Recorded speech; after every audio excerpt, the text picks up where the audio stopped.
This week's subject is another weird one. It's a bit of an adult content too, and most likely won't get monetized, but my entire channel is not yet monetized anyway, so who cares? Today's subject is what Koreans call 귀접. 귀 here means ghosts, and 접 usually means a contact or connection, but in this context, it's not just any connection, but of sexual nature. The English translation of 귀접 is apparently spectrophilia, but as I see it, spectrophilia is more fetishization of ghosts, meaning you actively want that to happen. But in 귀접, the contact is not what you called for. Ghosts would take advantage of you when you are defenseless, usually when you are asleep, that is. Now, the concept of sexual relationship with a ghost is not unique. In the time of witch hunt and trial, one of common accusations was that they were involved in a sexual relationship with a devil, for example.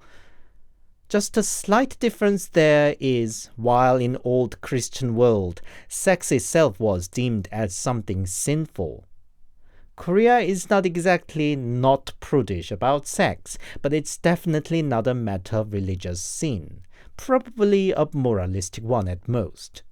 The point of 귀접 is more about the concept of ghosts being still in desire and need of sex, contact, and attachment, and that they would be actively seeking for it.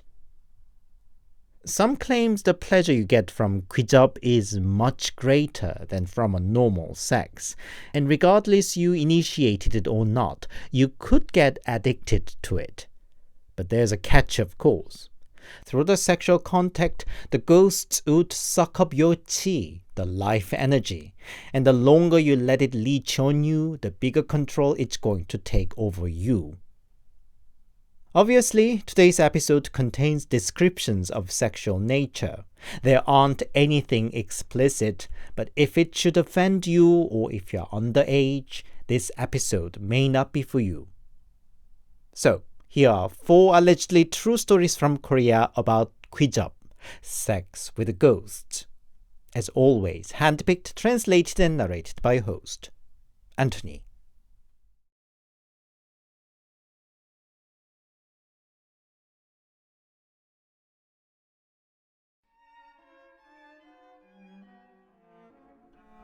A living cannot live with a dead.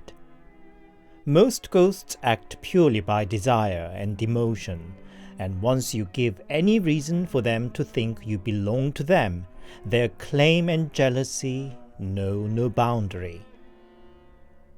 My grandma was a professional shaman. I often worked as her assistant and, of course, got to see all sorts of unlikely situations, and this is definitely one of the most weird and chilling cases. A guy in the neighborhood came to see Grandma one day to consult about his nephew. The nephew was a teenager. Somewhere he heard sex with a ghost was beyond this world, and this crazy horny teenager boy with boiling hormone attempted a sort of necromancy, inviting a ghost to marry him. Usually such a half-baked ritual would not result in anything, but probably his horn was so earnest, or it was simply his unlucky day. It seemed that some passing ghost took his invitation. All his mates who were there as the wedding guests suffered sleep paralysis from the first night, but it was still nothing comparing to what the foolish nephew experienced. Just as he hoped for, that night in bed, he sensed something nibble and fumble, starting from his feet and slowly up to his groin.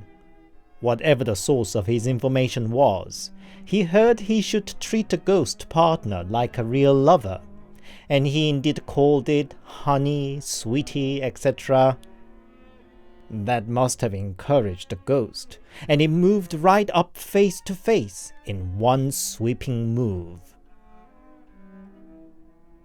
The half of its face was rotten away. No hair was left on its scalp. Where eyes used to be were black holes filled with wiggling maggots.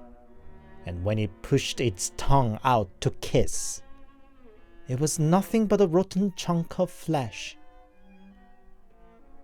The boy experienced such worse-than-nightmare terror every night ever since, and in the end came to seek help from my grandma.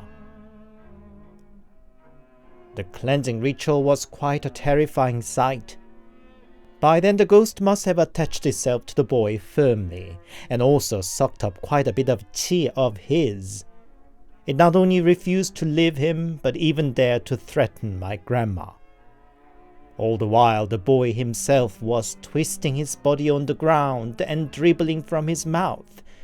His parents could just watch on with helpless distress in their face. When the ritual dragged into the third hour, the boy suddenly collapsed. Grandma was outraged and kicked and shouted at the boy, calling him a crazy idiot. I hardly ever saw such an outburst from her, and nobody dared to stop her. "Take the boy and go away.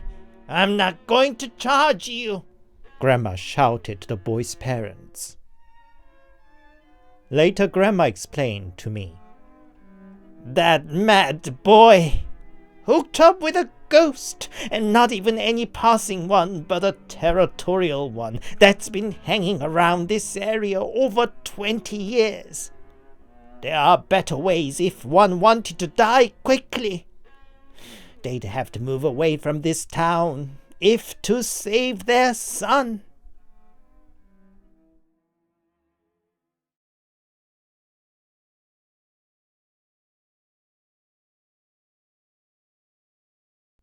Following story is from the same original poster of the last story with the shaman grandma.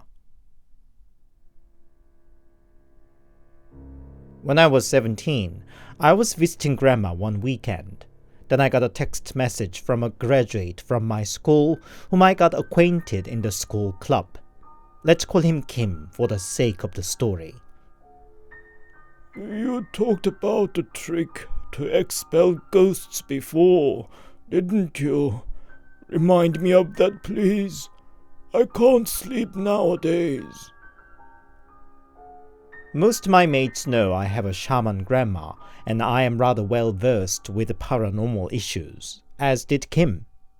It was easy to guess something was wrong with him, so I called him up. His voice was cracked and weak. "Please, help me," he said. "What's wrong?" I said. "I get sleep paralysis every night."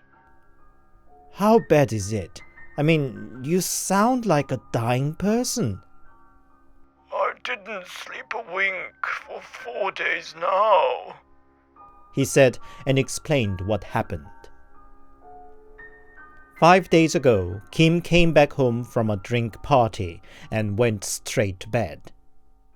What woke him up was pleasurable sensation from his lower body. He looked down and found a woman riding him. She was not only stark naked, but her posture and movement were incredibly sensual. Kim just thought he was having an erotic wet dream and went for it. He never had such a dream and never felt that way. Why not seize the opportunity, he thought, and went on humping time after time.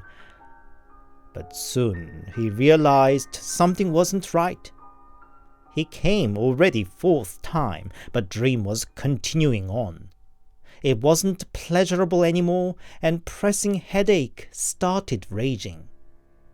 But somehow he could neither stop nor wake up.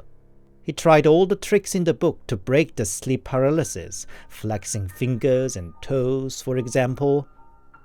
But he could get up finally only after he came a few more times.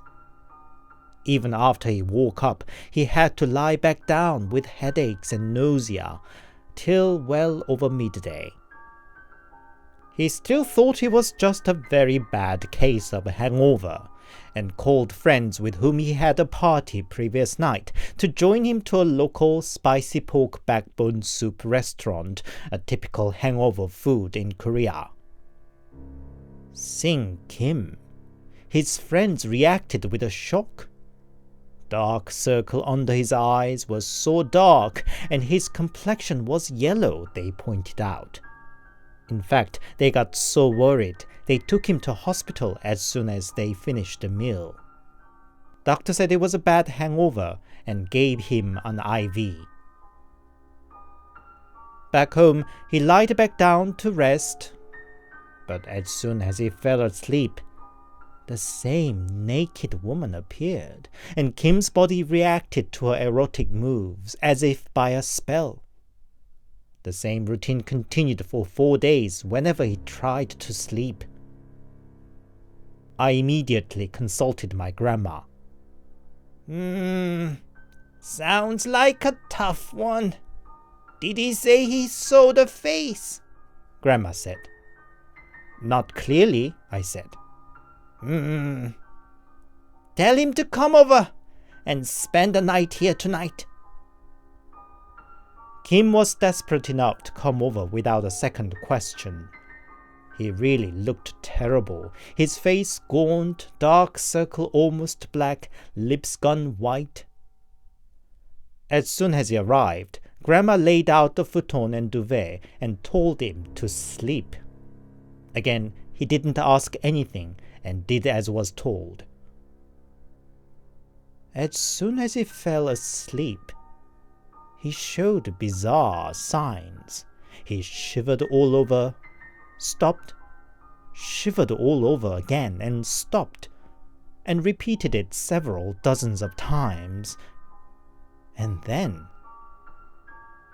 meow, meow, meow, meow. He made cat calls. Soon Grandma's pet cat Nabi came over and joined the cry battle. Meow.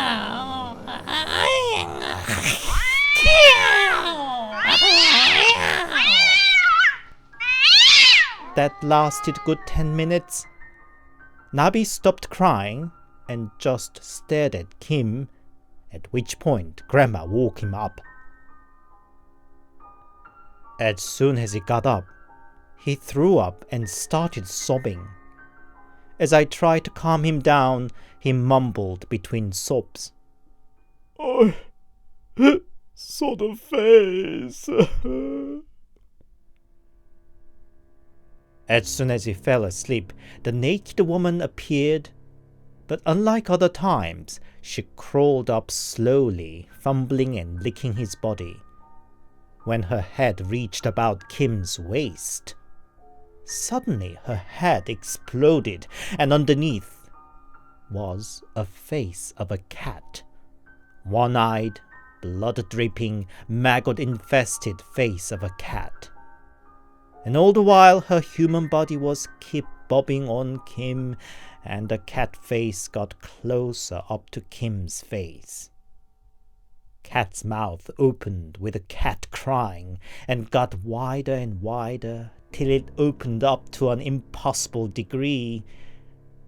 Then he heard another cat's crying, and with that he woke up from the dream. Grandma gave him a talisman in a little drawstring pouch, and told him there wasn't more to worry about. Indeed, he called me back a few days later to say his thanks to me and to Grandma. I didn't get to hear details of why he got hooked up with a cat ghost, but it still gave me chills for a long time afterwards whenever I got to hear a cat's crying.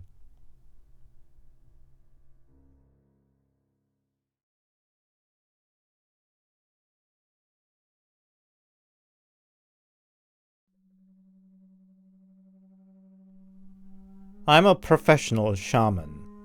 Time-old profession, but we too have to adapt to the modern time, and nowadays I accept consultations via emails too. And today I got an email from a client, a young male student from Gyeongsang-do. He attached a photo of himself too, and I sensed a faint image of a female ghost on his shoulder. I called him up and asked if he didn't suffer pain and heaviness about his shoulder. He said he indeed did. I explained that was because a ghost was attached on his shoulder. I explained further that it was a female ghost. She seemed to have been with him for quite some time already, and her face bore a burn scar. "Really? But she looks pretty to me," he said. Apparently he knew about the ghostly presence about him too. He soon admitted that he does see her in his sleep. He was apparently a big horror fan and thrill seeker, and used to explore spots rumored to be haunted. A few years ago, he and a friend once again visited an abandoned house in a mountain one night.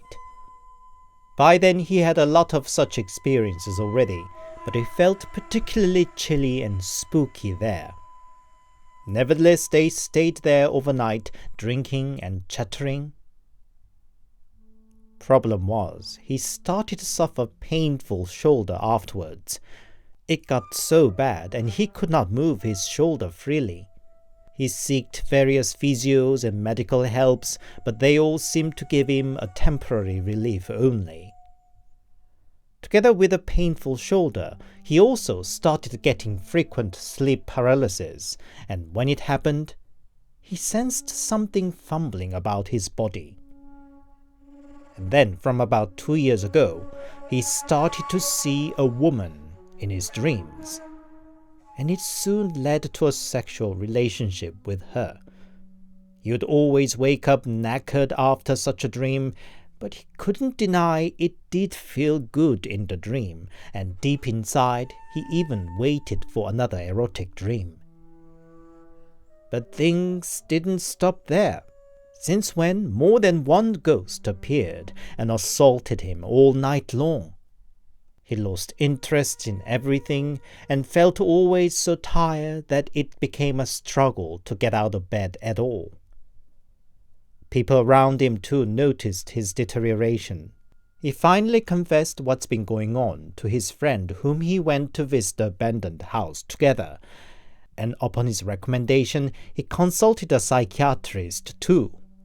He took medications and consultations for a year, but his dreams and fatigue didn't improve, and ended up contacting me. Now, sex with a ghost is more dangerous than people realize. It does give you a bigger carnal pleasure than from a normal sex, and people often get addicted to it.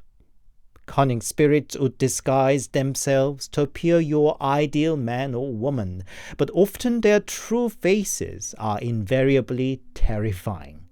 Their aim is to suck up your chi and make you a living dead and their slave.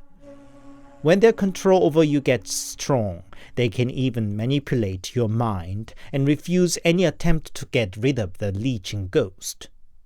If you yourself have no will to get rid of it, unfortunately, no shaman could help. So my one advice is to be aware, and don't be foolish as to willingly visit haunted spots.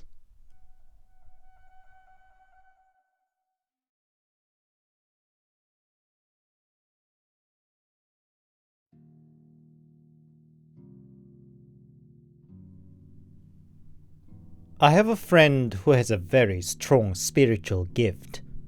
She was deemed to be destined to become a shaman, but she instead dedicated herself to Buddhism to fend off that fate. After 7 long years of daily attendance to the morning prayer at the local Buddhist temple, she was of course recognized as a dedicated and faithful member, and became a kind of an assistant to the abbot of the temple. For her deep faith, I nicknamed her Bodhisattva Park, but that's too long a name, so let's just call her Park for the sake of the story. Anyway, one day the abbot of her temple asked Park if she could come and help him once a week for the following 7 weeks. The VVIP member of the temple just lost their young son. Nowadays most people just make a 3-day funeral, but in formal Buddhistic way, it takes 49 days. Ritual and prayer for the dead once a week till the 49th day from the passing. On the first week's ritual, Park could pick up the story about the dead man from the conversation between his parents and the abbot. The dad was barely 30-year-old and newly married man. Ever since he got married, he seemed to suffer mysterious ailments as well as various accidents. His parents prayed earnestly for their sickly son, but in the end all was in vain. They cried a lot for the son who passed away untimely. So, the ritual for the dead young man continued week by week. But Park noticed the dead man's wife would never attend. For the first 2-3 weeks, she thought maybe the widow was too devastated, but as weeks passed, Park wondered more and more about her suspicious absence. Then came the 7th and the final day of ritual. The final ritual tends to be the most elaborate one. I tagged my friend Park along myself to attend the last ritual. I'm a Buddhist too, and seeing an abbot and old monks chanting for the dead creates an unusual solemn and pious atmosphere. I wanted to be the part of it and pray for the dead myself. While I was helping Park with cleaning the ritual hall, I saw an old couple and a young woman coming in. Park whispered that the old couple were the parents of the dead man, and that made the young woman his wife. Finally, she did come at least for the last ritual. But Park's face watching the young woman offering a prayer to the statue of Buddha looked somewhat clouded. Fully knowing her sixth sense, I asked Park what was up, but she wouldn't tell me that it was not the kind of thing that she'd talk about in the sacred space of the temple, which made me even more wondering. The ritual started. As I expected, the abbot of the temple and big monks from other temples led the solemn ritual, and I prayed for the dead. But Park seemed to get more and more uncomfortable, and in the end she left the ritual hall in the middle. As I know her well, there definitely was something very wrong, and I quickly followed her out. Park's face was more confused than anything else. "What's going on? I don't understand it," she said to herself. I nagged her to try and explain. Park said she was first surprised to sense certain cold energy about the widow of the dead man. Then, during the ceremony, her eyes kept drawn to the widow, and then she saw visions about her. "What visions?" I said. "Porn," Park said. "Corn? What about corns?" I didn't get it at first and asked. Porn, not corn, you deaf? I saw pornographic images, I say," Park said. I was a bit miffed to be called a deaf, but I swallowed it because my curiosity was bigger. "Why is that? Does she have an affair?" "I'm not sure. I'm not a shaman, you know," Park said. Anyway, the ritual for the dead finished without further incident, and the dead man's family left. I and Park helped cleaning up the hall, but before we could go, the abbot called Park in to his room to have a word. I think I waited for her for a good half an hour. As soon as she came out, I of course jumped at her asking what abbot talked about. "Well, if you're so curious, why don't you come along?" said she, and typed in an address on the navigation of her car. Apparently was the address of the parents of the dead man. The abbot too sensed something weird about the widow. He too knew about Park's ability and suggested that she go and visit their home and check if she could sense something more, that he already talked to the parents and they too agreed. Soon we arrived, and the parents talked about their late son, that what a good boy he was, how he hugged them the night before his wedding to thank them for having been wonderful parents for him. The mother dropped tears all the while, and the father held her hand tight. I heard your son passed away with a heart attack. That's so unfortunate for a young man. Did he have any pre-existing issues? Park asked. Apparently not at all, according to his mother. The dead man enjoyed sports and outdoor activities, football and hiking especially, and was very fit. It's not entirely unheard of a young person become a victim of a sorely unexpected heart attack, but she had never expected it could happen to his son. His wife said he died quietly in sleep, and it was the only solace that he passed without much pain at least. Could I perhaps talk to his wife? Park said. The father reacted with a grumble at the mention of the widow. They might be just 3-year-old couple. Nevertheless, she seemed she couldn't care less since our son passed. I don't think she'll see you when she wouldn't even see us. It took us literally a haggle to persuade her to join us to today's ritual. Yet he gave Park the widow's number, and in turn Park dialed the number there and then. As expected, the wife refused, that she was out at the moment. Park didn't buy her excuse. Apparently she heard the TV was banging at the background while the widow was answering the call, which meant she should be home. At that, the mother seemed to decide something and gave Park a key. It was the key to her son's honeymoon flat. If my daughter-in-law protests, tell her that you are there on my behalf, that I sent you, the mother said. The honeymoon flat was just about 10 minutes away. The old-fashioned flat at the end of the long corridor gave off dark and eerie vibe.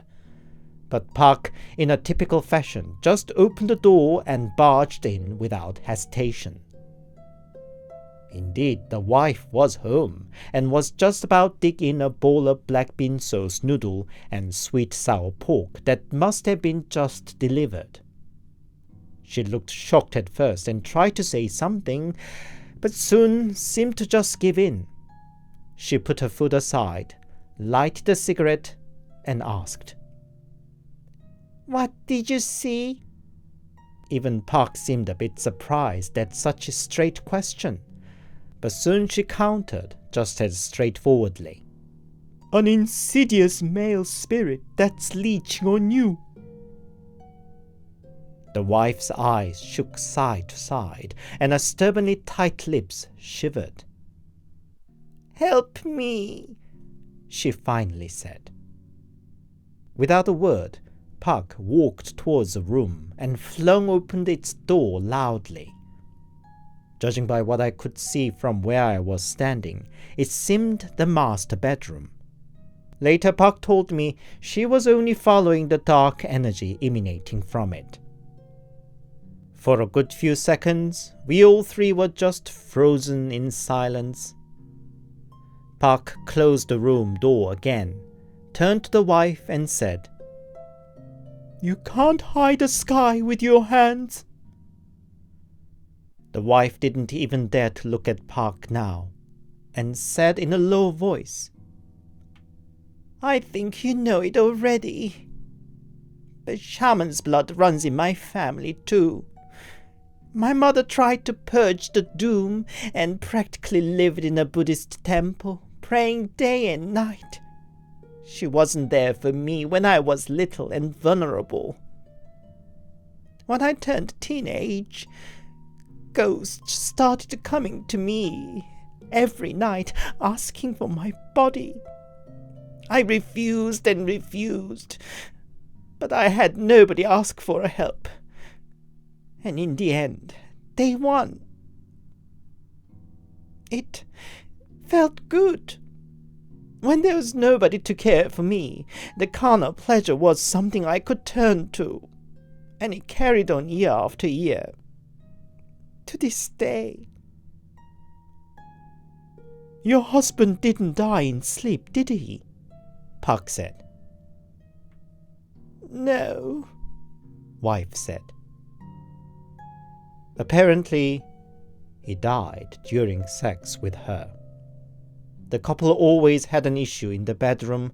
Whenever they attempted sex, the husband would get hurt or experience an accident the following day. On the day he passed away too, in the middle of the act, he suddenly went breathless and passed away before she could do anything. It's at least good I can open up now. But what should I do now? Wife said. There's nothing much I can do for you, Park said. It may seem cold, but Park is after all not a shaman or an exorcist. She was bold by nature and born with a remarkable spiritual gift, but it wasn't a lie that she couldn't help her any direct manner. I don't know whatever happened to the wife. Park just passed on what happened to the abbot of the temple, and she herself didn't hear or care to find out more. Later I asked her what she saw when she opened the door to the bedroom. I've never seen anything like it before, Park said. The room was full of them, dark rotting flashes and disgusting stench. They were already holding the full control of the woman's body and soul. No shamans should be able to help her. I pray she never marries again, at least. The dark souls controlling the woman were so jealous and would create trouble or even kill if she attempted to have a relationship with another man.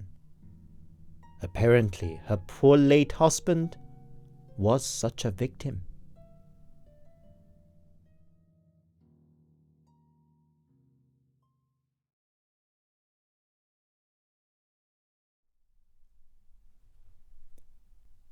Hi, it's Anthony here, and thank you very much for listening. I hope you enjoyed today's stories, as weird as they were. I won't ask you if you had any similar experience yourself. That would be too private. But I'd ask if similar idea or concept exists in your culture too. Sexual contact with a ghost, that is. I know there are succubus and incubus, but is such a concept still discussed today? If you enjoyed my work, please leave it a like and a comment, and please consider subscribing to my channel. If you'd support me more directly, I also have a Buy Me a Coffee account. The link's in the description. Buy Me a Coffee supporters get an early access to my new video. Thank you.